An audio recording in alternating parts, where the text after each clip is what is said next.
ખરેખર ચેતન સુરેજાની બાળક બુદ્ધિ જેવું જ્ઞાન છે. ખરેખર એને ખબર નથી આ દેશનો પ્રશ્ન છે ને જવાનનો પ્રશ્ન છે. આમાં કોઈ રાજકારણ હોવું જ ન જોઈએ. આ ગંભીર બાબત છે. આની સામે કડકમાં કડક પગલાં લેવા જોઈએ અને આ કોર્પોરેટર સસ્પેન્ડ થવા જોઈએ એવી અમારી કોંગ્રેસ પક્ષની માગણી છે.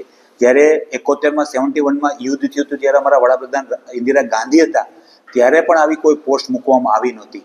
આ તો ખરેખર ગંભીર બાબત જ કહેવાય.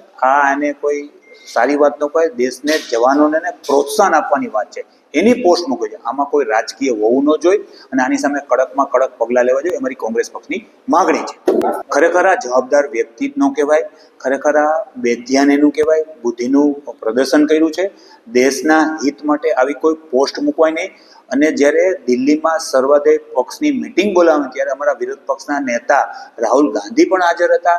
ત્યારે પણ વાત કરી હતી કે અમે તમારી સાથે છે, દેશના જવાનો છે એને પ્રોત્સાહન આપી એવી જ વાત કરી. આમાં કોઈ રાજકારણ હોઈ ન શકે.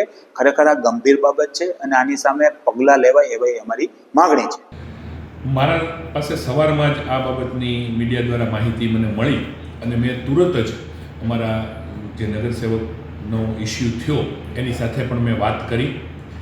વિવાદ થાય એવી ઘટના એટલા માટે હું નથી ગણતો કે એમને કોઈ ફોરવર્ડિંગ પોસ્ટ આવી હતી અને એ હ્યુમર ઇમોજી તરીકે એમણે લઈ અને એ પોસ્ટને એમને ફોરવર્ડ એમનાથી થઈ ગઈ હતી.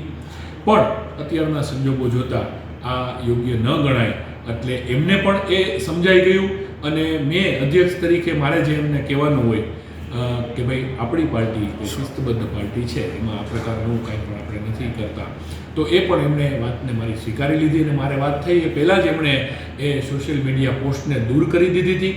મને એમણે અધ્યક્ષ તરીકે પોતે મને દિલગીરી પણ વ્યક્ત કરી, એમણે મને સોરી પણ કહ્યું અને મેં પણ એમણે જે મને વાત કરી અને એમણે દિલગીરી વ્યક્ત કરી એ બાબતની મેં પણ અમારા પ્રદેશના અગ્રણીઓ સાથે વાત કરી લીધી.